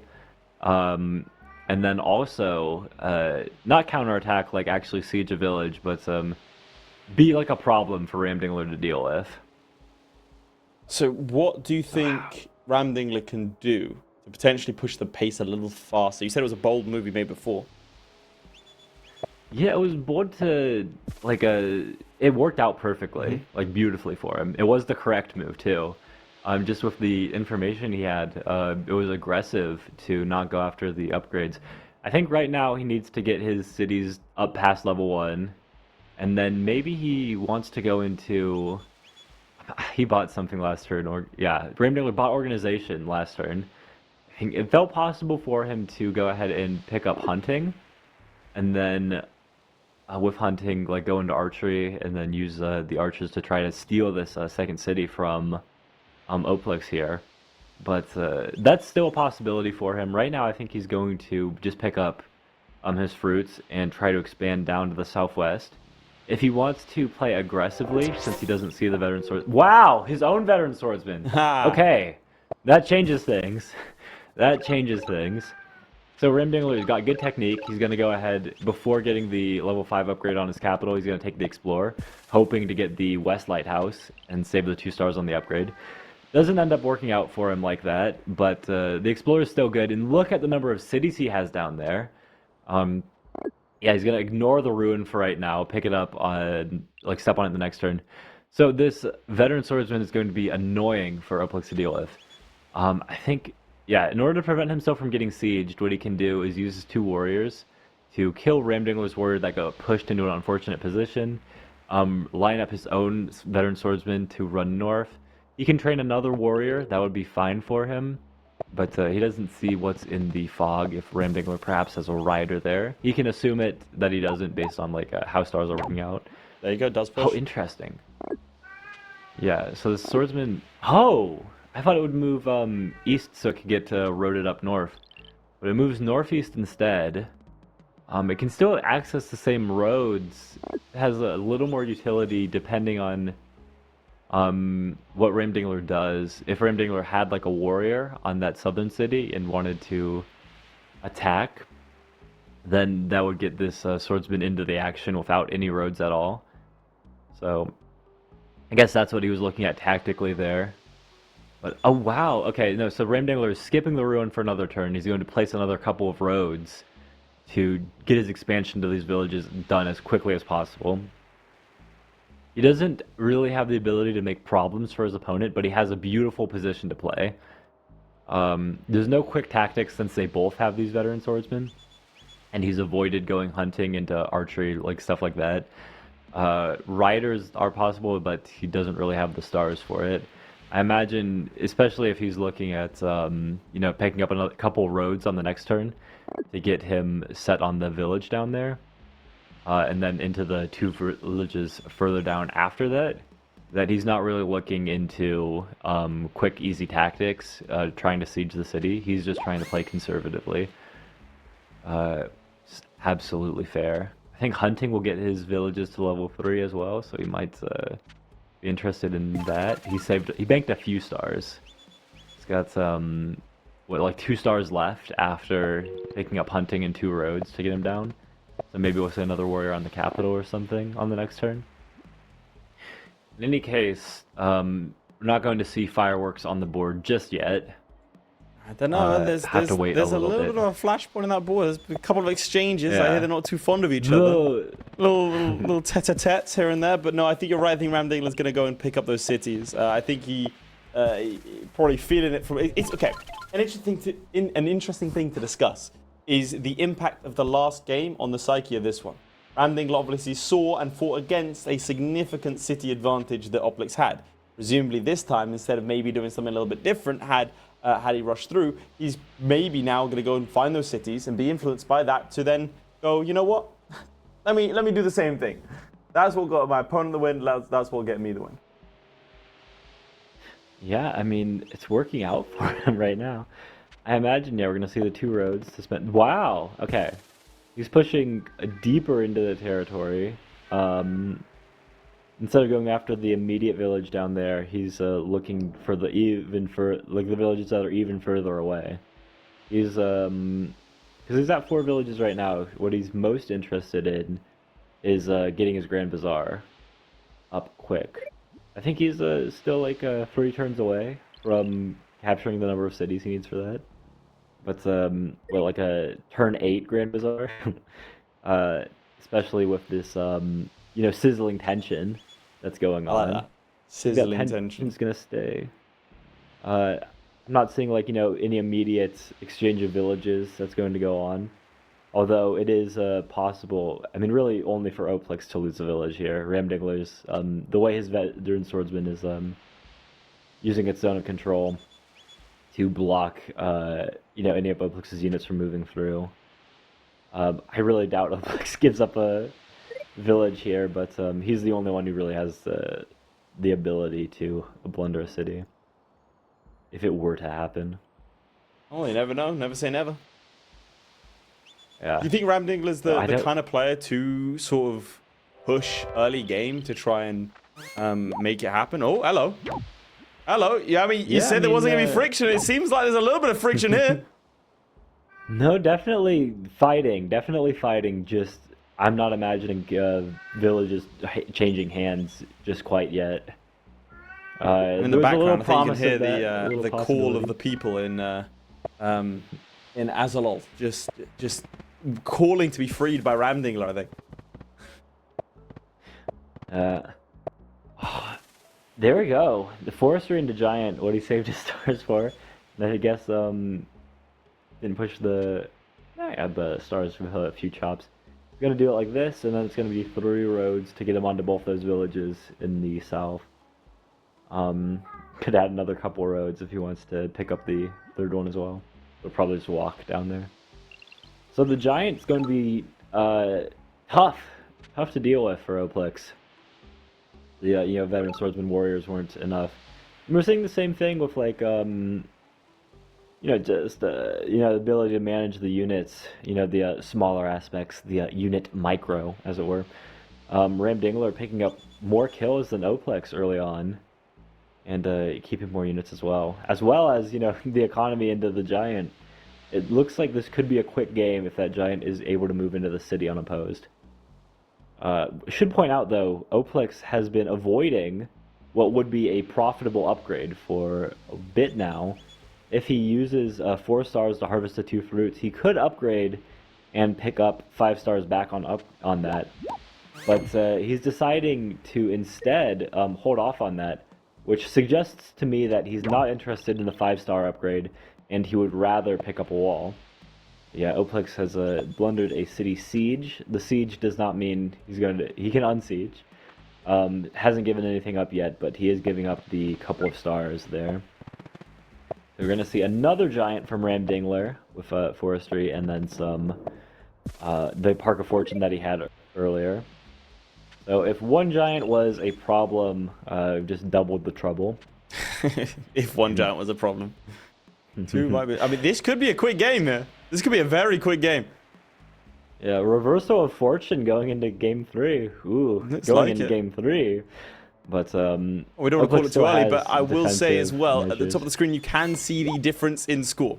A significant difference in score, that might be. Now that's not something that we obviously necessarily judge on, but it could, to the layman, imply who's a little bit further ahead, so you can see that that's quite a big difference. However, the really good players, we saw this a lot at the grand finals, where they would just mash tab so much that I mean, we had to basically put out an epilepsy warning. There was a genuine concern for production, because they would mash tab to see what score their opponent was, because the high level players will memorize how much score is each thing, so they can see the difference and see exactly what their opponent's doing without ever seeing it. It's like blindfolded chess, basically.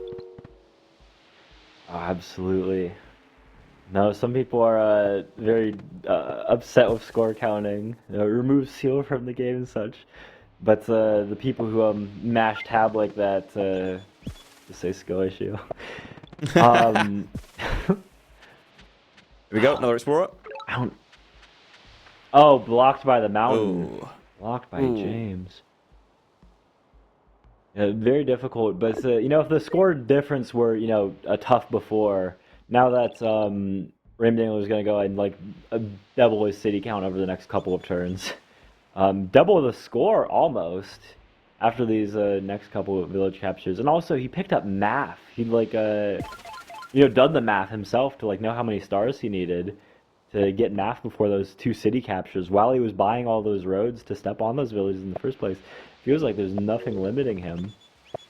So we do have the population to get a giant for Oplix up in that north village. And then maybe even a wall there. Oh, interesting. Yeah, but so Oplix is a tragic single. Whoa, whoa, whoa, whoa, whoa, whoa, whoa, whoa. This is crazy. Talk to me. So the giant I was talking about up on the North City, it was possible with a monument. He has the population stars. Okay, where's he planning to get the next monument? Because so this swordsman defense that he has right now does work for a single turn. Like the giant isn't going to be able to siege right away against the 16 health veteran swordsman. It leaves it at like 1 health. But once these 2 giants come in, there's significant problems for Oplix here. Like I thought he was going to defend by getting his own giant, which he needs a monument to do. But I'm not seeing the potential for any monuments. He used his Park of Fortune to pick up stars over in the west instead of get the giant and like that very crucial defense going up in the north. I don't know. And Ramdingler is going to go ahead and with mathematics pick up another couple of giants in case the first 2 don't get the job done. Which is also he's setting them up in optimal spots to get markets going in the future, which again always have to keep markets in mind with Yadakk starting off with roads.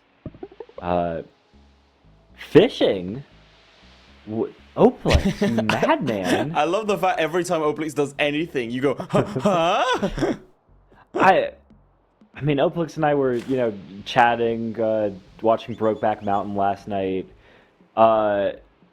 I don't know if that was the best way for him to prepare for this, but he'll understand it. Like we're buds. I say it like the way I would imagine you're at the casino with your friend, right? And your friend just goes to the roulette tables, and he just keeps betting more and more money on the same number, and he keeps losing all of it. Don't you start saying his name with a little bit of concern in your voice? Now, however, if he let's say he puts $1 on, right? Loses. Then he puts $2, loses $4. Eventually. Yeah. Does he have unlimited money though? Does he have unlimited money? He's gonna run out of money first. Him or the casino. I don't know. Well, for right now, I think it might be him. The casino, also called Ramdingler, might not take so kindly to him walking in and trying to take his money like this. Yeah, so we're gonna see some chops, and then the first market down, he's gonna get the second market as well. Look at the stars difference. Yeah, Ramdingler played this game beautifully. Oh, absolutely. I mean, can you think of any mistakes he made? No, not a single mistake.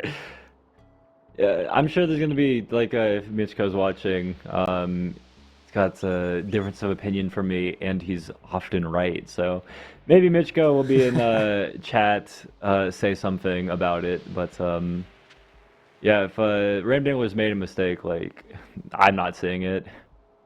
And if he did make a mistake too, not only am I not seeing it, but I don't think it's going to affect the outcome of the game. Yeah. I mean, can you see, what do you think, what can Oplix do here realistically, or is it sort of raging against the dying light? Well, I guess he's upgraded his city just to get the profitable star trade because he's, as a desperado, he's just giving it up. He's got this plan now to push into the water, try to make, naval control work for him, but he needs to keep his capital around. I mean, the last game his capital was nice and safe, but with these 4 giants piling in, and what's worse for him is that he's left enough population to push a giant on this Azul city. So maybe a 5th giant as well. And he's got the stars for everything, just with these markets that he's put up. 48 stars per turn right now. Very impressive from Ramdingler. Yeah, I, I don't see what Oplex does. He can delay it a little bit with the one giant he has, but a delay is. I don't think it Here we helps him out too go. much. Yeah, so losing the one road connection, but can just reconnect to his own capital. So we're not going to see a giant push come this turn, but I think on the next turn we're going to see a Ramdingler say, "Hey, here's how you get that giant that you were looking for. That would have helped you out." I will also say that we've seen players quite quick, not quick to, but when they are in a disadvantaged position with, frankly, no hope of coming back, we've seen players resign. That has not happened in this case. It didn't happen in the last game. These are two players that don't like quitting. We'll see. No, Maybe it'll they're come here because stubborn. this is a slightly trickier situation than previously. But it does look like Oplix is going to fight on. You wouldn't blame him for resigning here and going into sort of game 3 with a fresh pair of eyes. I mean, the thing for Oplex is like, if he doesn't win this game, like, he does still have game 3, like, but is there any real reason for him to resign? Like, if he doesn't resign, like, maybe he's, going to be forced to lose, play it out to that, capital capture, that checkmate, or, just wait for the hour, like, see what he can do, few out his opponent a little bit more. But, like, you can't give up. Like, there's a thing they say in, like, there's only one way you can guarantee that you're going to lose, or one way you can guarantee, like... That is fair. Having said that, I think there is also merit in having sort of a mentality play. I mean, me personally, again, like you say, it is always good to sort of try and see it out. But at the same time, it's rough playing on the losing end of things. This badly losing end of things to the bitter end. Instead, we can go, hey, fresh start, fresh mentality, go in, it's 1-1, let's crack on. Yep, we're gonna... Now, interestingly, and I could be wrong, but I don't think I am. Last week, anytime it wasn't a sweep, it was a reverse sweep. So Ooh. it's something to note. Maybe the streak will be broken in game 3 if this one does in fact go to Ramdingler. Obviously, I'm not going to call it yet, but again, it hasn't happened yet that a reverse sweep has been denied. Mm-hmm. I mean, this thing about Polytopia is that you're not just playing against your opponent; you're playing against the maps too. Always that element, keep things fresh and exciting, like each game. We're seeing new strategy, not new strategy. I guess this is pretty similar to the last strategy. Just navigation and then try to get some bombers, like win on water. The question is if Oplix can keep his capital, like, for long enough while this is going on. Is that a question you're asking me? I have an answer for you if you have one. Yeah. Oplix does have the ability to move his units around, go after his Grand Bazaar. If he can pick up, let's say, like a lighthouse, a couple village connections, Grand Bazaar, get another giant on his capital, he can probably defend this position for like another turn longer. The thing is, I see Ramdingler has 60 stars per turn and might start throwing in some knights as well. As soon as he starts Botanic, he can throw him whatever he likes. So what does Ramdingler like? It's a question not of technique, but of taste at this point. And yeah, he's going to go ahead and send in all of his full health and close to full health giants to counter Oplix's own. And then does he heal his lower health 18 health giant, or does he just send it north of the capital, put maximum damage there? And yeah, his choice is upgrade his markets with now construction and the level 1 sawmills, windmills there. I mean, that's kind of cheeky, but appreciate it. Now, pick up the what extra turn do you think 6 this one turns per ends? turn. It's turn 14 now. There is potential that Oplix goes ahead and gets a giant push, but I think the tactic works out. This giant near the capital will siege on the next turn, turn 15. Oplix can push it, sieges again, turn 16, and captures no later than turn 17. If the game goes on past turn 17, I don't know what I'm going to promise and live to regret, but I'll do 5 jumping jacks. Ooh. The hefty stakes here. Oh, Yeah. that's an interesting play.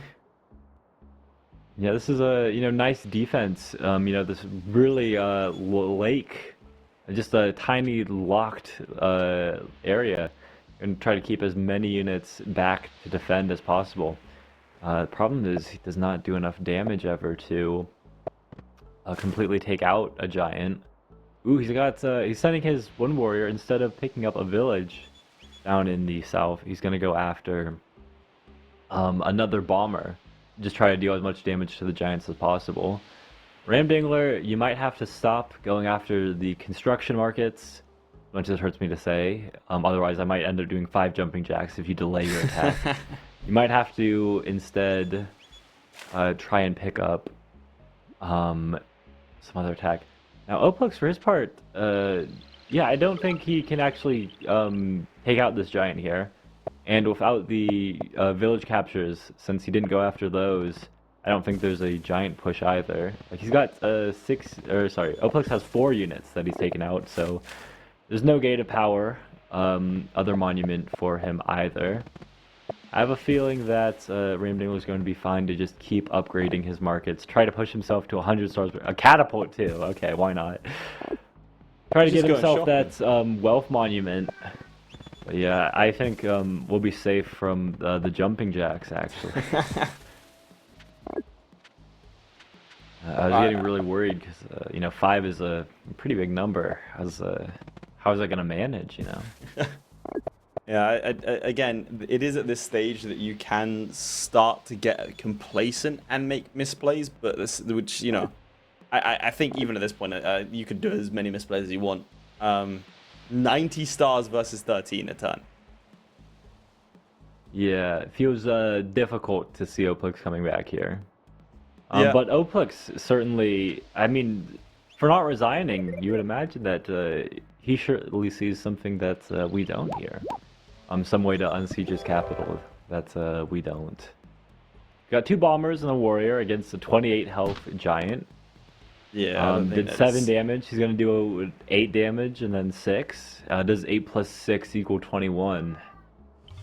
There it is. I'm gonna go ahead and see a resign There as it we move is. into game 3. Ramdingler 1-1 brings it back after a marathon of a first game, a comparatively quicker second game. Though both of these players have shown that they do not like to throw in the towel. I mean, again, he didn't give up until literally it was either resign or end turn and lose. So there's that. Yeah. Now, what's your analysis of that game? No, tenacious. I mean, this is the exact kind of thing that Ramdingler wants. Like, I feel it's continuing the arc of the last bit where we saw, like, the start did not go the way Ramdingler wanted. Mm-hmm. It was very difficult for him to play, but he was, getting the better of things.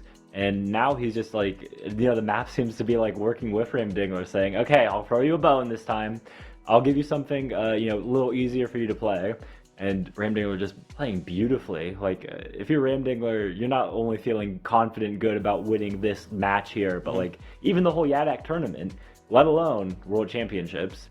But Oplix, of course, not out of it. Of course, one game at a time. If Oplix does come back in this third game, I mean, we've had favorable one way, favorable the other. Now, hopefully, this one will be a pure even 50-50 split. And we can see who's the better out of these two. Again, like you say, Ramdingler has to be feeling good about that one. And it was the fact that he was able to hold Oplix Ramdingler forced the action on this one, and he was able to stop Oplix from doing the same in game 1. So you have to think out of the 2 games, Ramdingler does look like the favorite going into game 3, but it is, of course, all to play for. And this is only the first semi-final. They still need to get into and win, the final itself.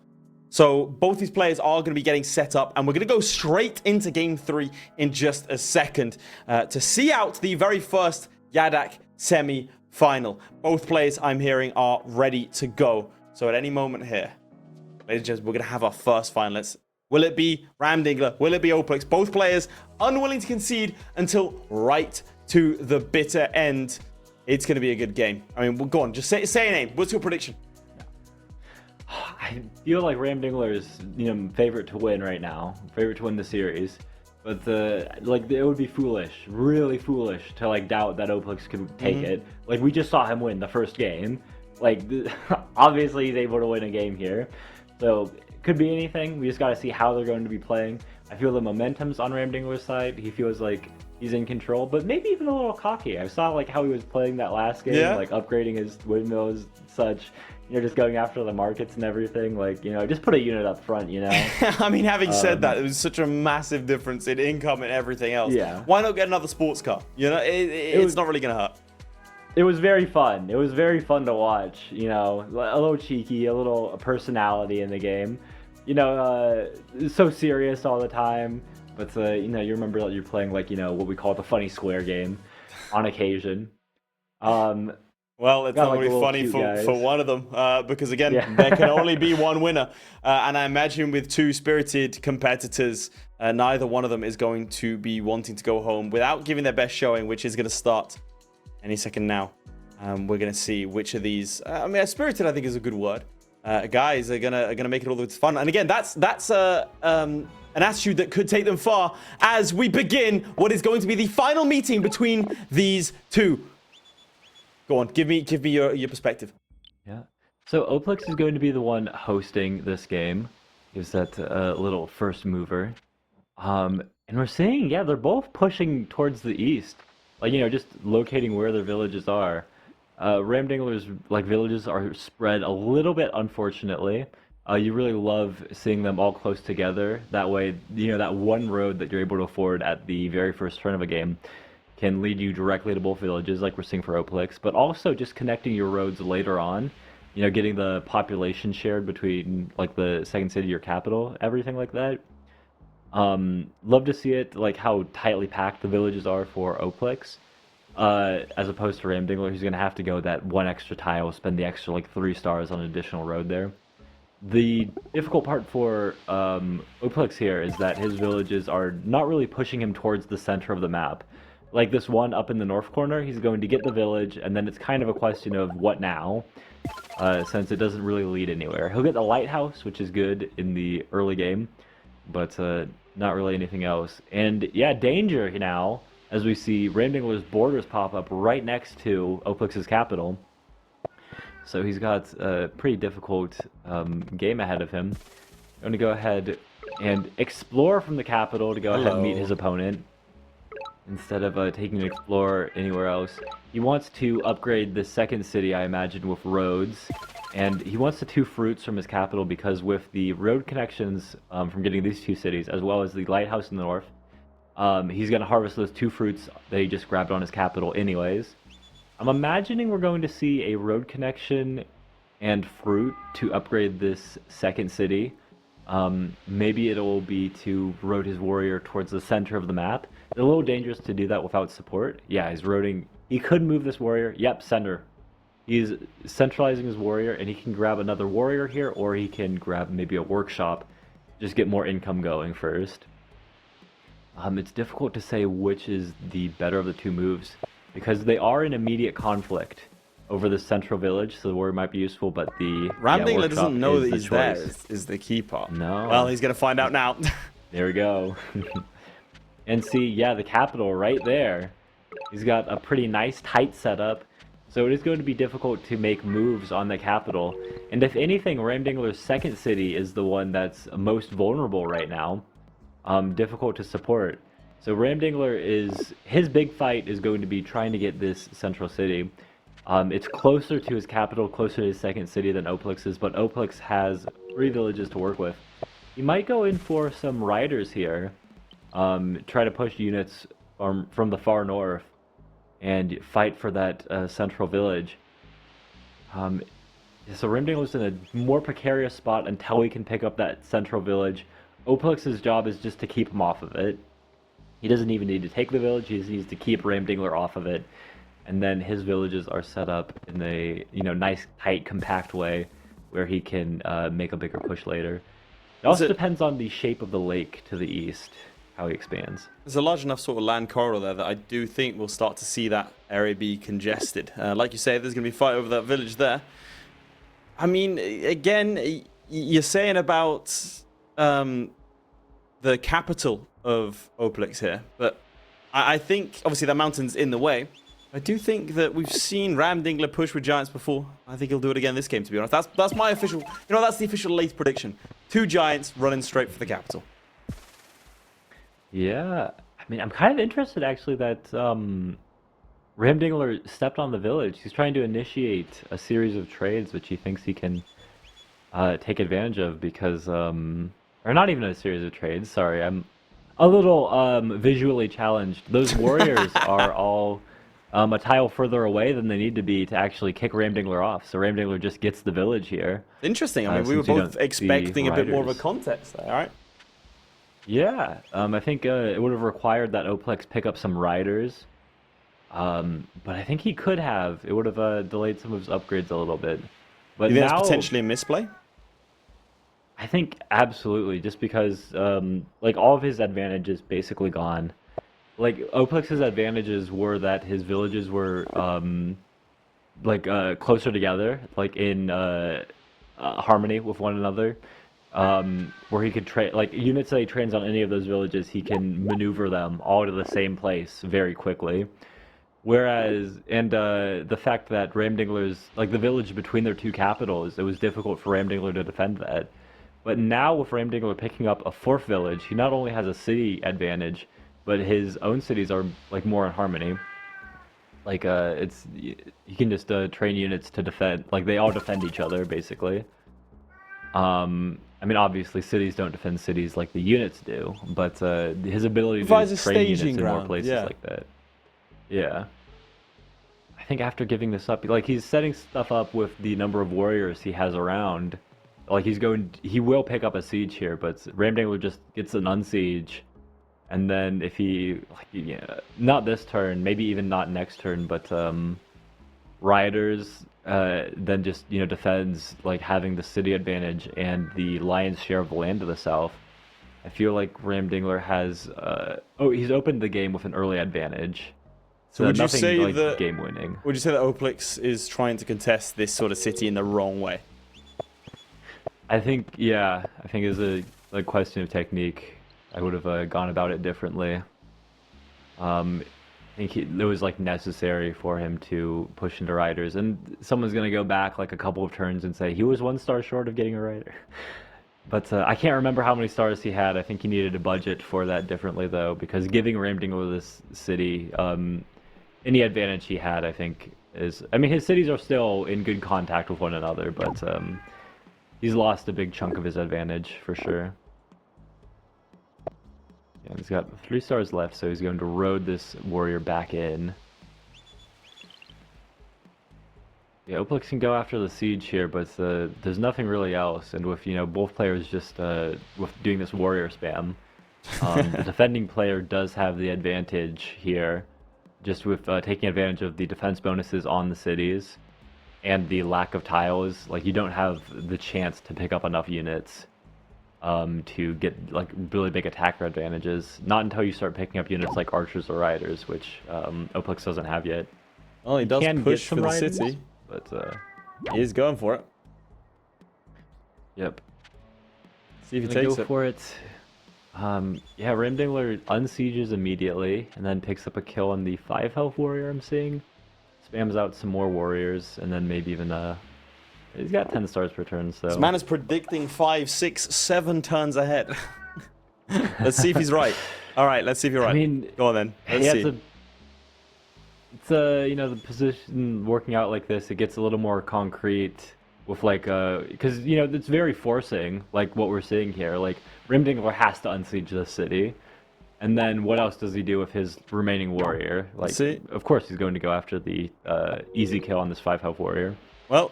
Prediction number 1, he's taking it back. Let's see what he does next. Kills the warrior. Yeah, and then just spams out some warriors to complete the turn. Hopefully gets a rider eventually. Do you think he's going to try and press an attack here? Or do you think he's going to sort of rebuff it and then just hold firm? Does get that lighthouse For right down. now, Ramdingler is content to defend. In fact, like he can't try to push opposite because he ends up in the same problem that Oplix is in right now, where he's moving a lot but not accomplishing all too much. It's not until either of them pick up riders or giants that something happens. And Oplix has ended his last turn picking up riding. He's trying to make his attack stronger, but it feels like it's a case of too little, too late. That's the defense and opportunity to get a siege is passed already. Do you think there might be a bit of sunk cost fallacy going on here? I'm not sure if it's sunk cost fallacy. I think this is still his best option to use riders now that he's bought riding. But I do think a different course of action a few turns ago is more appropriate. I mean, the other problem is that I think Ramdingler is the one who's better set up to get giants going. If he goes into forestry here. He can get the west lighthouse, can pick up the 2 villages to the south eventually. I mean, right now he needs all of his units to help defend. And he's not sparing any stars on roads during this period. But he just spams out a few warriors, picks up some riders. I mean, it's difficult just because riding costs 8 stars. He would have 5 stars left at this point. He could pick up a rider right now if he wants, but yeah, he's gonna use these warriors up front, take advantage of the defense bonus. Yeah, how does Oplix want to do this? Because with the 2 riders he has, he can do a ton of damage to Ramdingler's position. But yeah, the zone of controlling to the way these warriors are moving up front. Touched on zone of control a few times, but haven't really fully explained it. But let's say this rider on the capital, right? Normally it would be able to move the 3 tiles to reach that 10 health warrior southwest of that Usamol city. The problem is, because of this warrior on Gekali, because it is directly adjacent to that all the tiles surrounding it, that tile east of it, the rider on the capital would have to pass through in order to reach that warrior down there. So the zone of control, or moving around any of the tiles directly surrounding their opponent's units, will block him from doing that. He could have gotten a stronger siege if not for that zone of control. But now, yeah, just with the the single siege, Ramdingler can probably pick up. I mean, maybe he just heals the Gekali and then gets a couple of riders, but he could go after 3 kills this turn. I think this can be a very aggressive game, but potentially a slow one if both of them have their development stunted by potentially having to go straight after troops the entire time. There's not going to be that much ability. I mean, you can see that Ramdingler is not wasting any units in trying to send him south to go to pick up those villages. It's everything is now. The tone of the game is going to be decided by these immediate fights. And I think whether that has then the potential to turn into a long slog with an expected outcome. There we go. It takes back the city. Yeah. The point on technique there was a question of which unit for him to kill. The warrior southeast of Gekali, like he did, or the rider south of Oplix's capital. And this is the correct move. Although the rider is a higher value target, what it would have allowed if Ramdingler attacked that was the rider on that city up in the north, Olmez, to go in and get a kill. Right now it's too far away to actually reach any of Ramdingler's units. And what you're really trying to do in any of these situations is limit the number of attacks that one player has, like how many units they can even get into the fight, taking advantage of how far away that northern village is. Although it's great for defense and pretty close to the attack. It's just 1 tile short of this, so good move by Ramdingler there, and just a heroic defense, honestly. Well, let's see how long those heroes last. I'm actually pretty interested in Ramdingler's choice there. I think what was possible instead was using a couple of roads, one east of that guest city to go to that village in the southwest, and then using the capital rider to unsiege Osmol. A road south of that would get him on the village down there, and that would get him enough villages to get his Grand Bazaar on the next turn. But he's instead decided to go after these warriors, just to keep going after. Okay, Yeah, so that explains it. He wanted to get he's at exactly 10 units slain here, which will give him that monument which he's put on his capital right now. And that's a giant as well as another monument. No, giant right now with hunting. He's not waiting next turn for the lighthouse over in the west. Park of Fortune, and with those stars, we'll see a rider in the south, a couple warriors up north, and then he'll get his Grand Bazaar. Yeah, with his Grand Bazaar, once he captures those 2 cities in the southeast and the free fruits on Usamul, that's another giant. Yeah, he's just planning. His big plan here is just to get his giants early and start pushing them. And Oplix's plan was to make his riders work for him, get things going with sieging one of Ramdingler's cities, but hasn't worked out for him since he wasn't actually able to steal any of the cities. And now he's just down on city counts, down on income, going to have to counter giants, which are a little more scary than the warrior spam that we were seeing before. Just a little. Yeah, and the riders are uniquely ill-equipped to deal with the giants, as opposed to units like archers or the best counter giants of your own. And there we go. That's the series. Congratulations to Ramdingler. Ramdingler is your winner. Ladies and gentlemen, the semi-final is complete. The first semi-final is complete. Ramdingler straight through to the finals and maintains the record of a reverse sweep happening every single time we've seen it. Oplix playing a good game, unable to see out game 2 or secure a win in game 3. There it is, Ramdingler in the final. Yeah. Fantastic stuff. Like, not only did he play well, but like he beat the tenacity out of Oplix.